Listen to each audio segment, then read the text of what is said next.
અધિકારીની ઉપસ્થિતિમાં પોષણ સંગમ કાર્યશાળા યોજાઈ।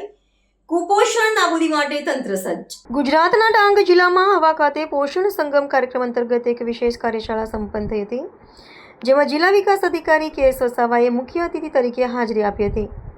આ એક દિવસીય સત્રનો મુખ્ય હેતુ જિલ્લામાં આરોગ્ય અને પોષણના સ્તરને સુધારવાનો તેમજ બાળકોમાં જોવા મળતા કુપોષણની સમસ્યાને જળમૂળથી દૂર કરવાનો હતો। કાર્યક્રમ દરમિયાન વિવિધ વિભાગોના અધિકારીઓને, પાયાના સ્તરના કાર્યકર્તાઓને બાળ સ્વાસ્થ્ય સંબંધિત આધુનિક પદ્ધતિઓ અને સરકારી યોજનાઓના અસરકારક અમલીકરણ અંગે સઘન તાલીમ આપવામાં આવી હતી। આ શૈક્ષણિક અને વહીવટી સત્રના વિશ્લેષણ મુજબ જિલ્લા વિકાસ અધિકારીએ ઉપસ્થિત સ્ટાફને સંબોધતા જણાવ્યું હતું કે છેવાડાના વિસ્તારોમાં વસતા પરિવારો સુધી પૌષ્ટિક આહાર અને તબીબી સુવિધાઓ પહોંચાડવી એ પ્રાથમિકતા છે। તેમણે ખાસ કરીને નવજાત શિશુઓની સંભાળ અને માતાઓના પોષણ સ્તર પર ભાર મૂક્યો હતો, જેથી બાળ મૃત્યુદરને ન્યૂનતમ સ્તરે લાવી શકાય।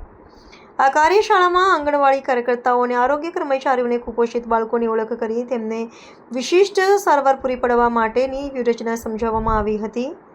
આ આંતરવિભાગીય સંકલન દ્વારા જે પોષણના લક્ષ્યાંકો પ્રાપ્ત કરી શકાય છે તે બાબત આ પ્રસંગે રેખાંકિત કરવામાં આવી હતી। કાર્યક્રમનો એક વર્કશોપ રાખવામાં આવ્યો હતો, જેમાં મુખ્ય સેવિકા બહેનો, CDPO બહેનો, તાલુકા health officer, RBSK nodal officer અને RBSKના ડૉક્ટર્સ તેમજ આયુષ મેડિકલ ઓફિસરનો એમાં સમાવેશ કરવામાં આવ્યો હતો, જેમને આંગણવાડીમાં જે પણ સેમ અને બેમ બાળકો શોધાયેલા છે, જેમની ઘરે આપવાની સારવાર તેમજ NRC કે CMTCમાં આપનાર સારવાર માટેની તમામ કઈ રીતે કામગીરી કરવાની થતી છે તથા એમનો શું ફાળો છે એ બાબતનું એક વર્કશોપનું આજે આયોજન કરવામાં આવ્યું હતું અને સારી રીતે પાર પાડવામાં આવ્યું હતું।